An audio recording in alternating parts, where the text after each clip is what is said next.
Bonjour, bienvenue dans Décideurs du droit, dans l'émission spéciale avec les lauréats du palmarès du droit de Lyon.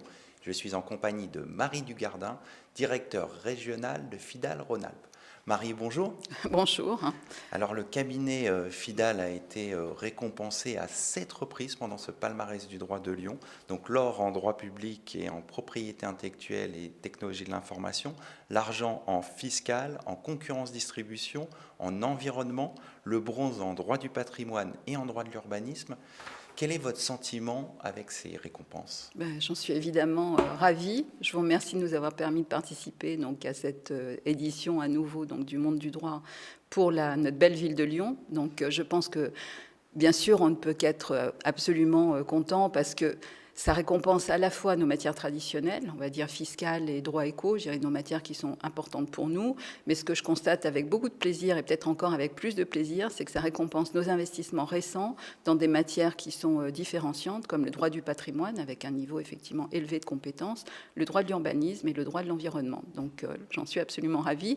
Et on voit aussi couronner des matières pour lesquelles nous avons fait beaucoup d'investissements, à savoir l'activité propriété intellectuelle, puisque nous avons la médaille d'or, et également le droit public, puisque cette équipe a été beaucoup développée depuis plusieurs années avec des compétences nouvelles et différenciantes, comme le droit de l'eau, par exemple, aujourd'hui, dont on peut parler beaucoup. Alors l'année 2020 a été particulièrement compliquée avec la crise que nous vivons. Comment l'avez-vous vécu au sein du cabinet FIDAL? On a toujours considéré qu'on était business partner. Voilà, donc bien évidemment, nos clients étaient dans des situations difficiles, critiques, avec beaucoup d'interrogations. On a mobilisé nos équipes avec l'appui de nos directions techniques parisiennes sur l'ensemble des sujets pour passer au mieux cette crise, donc avec des sujets de force majeure, d'imprévision, des sujets fiscaux, des sujets de financement aussi extrêmement importants. On a été là tout le temps. Bien évidemment, nos équipes ont été aussi en télétravail, mais il y avait aussi une équipe qui était là au cabinet. On a tenu beaucoup de conférences et de visio. Et au bout d'un moment, il était important, qu'on retrouve un contact un petit peu plus normal avec nos clients. Alors, il y a eu cette crise, on les a aidés. Il y a surtout la sortie de crise. Si on peut estimer qu'aujourd'hui on est dans une sortie de crise, je crois qu'on n'a pas vraiment de certitude à cet égard. Et ce qui est important pour nous, c'est la pluridisciplinarité, parce qu'on s'aperçoit que nos clients ont besoin d'un conseil absolument complet et qu'on ne peut pas faire du droit des sociétés si on n'a pas à côté une équipe fiscale et qu'aujourd'hui, le redéveloppement du business implique également une équipe forte en droit économique et puis que malheureusement, les plans sociaux ou les restructurations auxquelles on va assister en 2021 imposent aussi d'avoir une équipe restructuring et une équipe sociale forte. Donc, on est business partner, on est là pour les aider. Je pense qu'on sortira, comme je vous le disais tout à l'heure, les cabinets d'avocats, ça marche très bien en période de forte croissance, mais ça marche aussi très bien en période de crise. Donc nous marchons bien aujourd'hui. Donc malgré cette période, je pense qu'il, d'un point de vue psychologique, a été difficile à gérer et qui a justifié de notre part un investissement en termes de management lourd, mais c'est là aussi nos équipes parisiennes, RH, nous ont beaucoup aidés. Donc on a été au plus près de nos clients, mais aussi au plus près de nos avocats, malgré la distanciation sociale et le fait qu'un certain nombre d'entre eux étaient bien sûr en télétravail. Donc, beaucoup de management à distance et beaucoup de présence auprès de nos clients. Et aujourd'hui, on continue à travailler dans la même optique, avec l'optique de continuer à se redévelopper et d'aider nos clients. Alors vous évoquez le futur.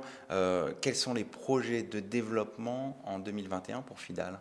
Alors, je vais vous parler de FIDAL Lyon. Donc, Lyon, c'est la deuxième ville de France. Donc, nous occupons effectivement une place importante et dont on voit aujourd'hui les récompenses telles que nos clients les ont considérées à juste titre. Nous souhaitons continuer à nous développer à hauteur de ce que nous devons être dans la deuxième ville de France. Donc aujourd'hui, nous avons une campagne de recrutement extrêmement forte sur chacun des secteurs d'activité. Je dirais que ce soit du fiscal, du société, du social, et puis aussi à nouveau le développement de niches, je dirais comme le droit immobilier, où aujourd'hui on n'est toujours pas présent, mais qui fait partie de nos préoccupations. Mais de la même manière qu'il y a 3 ans, on n'était pas présent en urbanisme, en environnement, et donc on continue à investir sur nos matières traditionnelles, mais également sur nos matières dites de niche, voilà. Donc une campagne de recrutement forte. J'espère un cabinet attractif, je dirais à la fois de par notre modèle économique, bien sûr. Donc on est au plus près de nos clients, puisque vous savez qu'on est dans 86 villes en France. Je parle de Lyon, mais on est présent à Chambéry, à Annecy, à Grenoble et à Valence. On estime qu'aujourd'hui, on doit être au plus près du territoire et au plus près de nos clients dans cette période effectivement critique, mais aussi avec le développement à l'international qui, à un moment donné, de toute façon, reviendra une préoccupation absolument naturelle et absolument indispensable. Donc voilà, donc une ambition toujours forte, élevée. Je voudrais remercier mes associés, je voudrais remercier l'ensemble des collaborateurs du bureau de Lyon, je voudrais remercier le personnel administratif qui contribue tous les jours à nos côtés à cette réussite et à ces succès qu'on espère profitables et dans l'avenir également. Voilà. Merci Marie, puis je vous donne rendez-vous à l'année prochaine. Oui, bien sûr, et j'espère dans des conditions, enfin ces conditions aujourd'hui sont très agréables, mais c'est vrai que notre communauté d'avocats, j'irai à vos côtés, me paraît aussi indispensable et je pense qu'on se retrouvera avec beaucoup de plaisir l'année prochaine. Tout à fait. Voilà. Au revoir Marie. Merci à vous.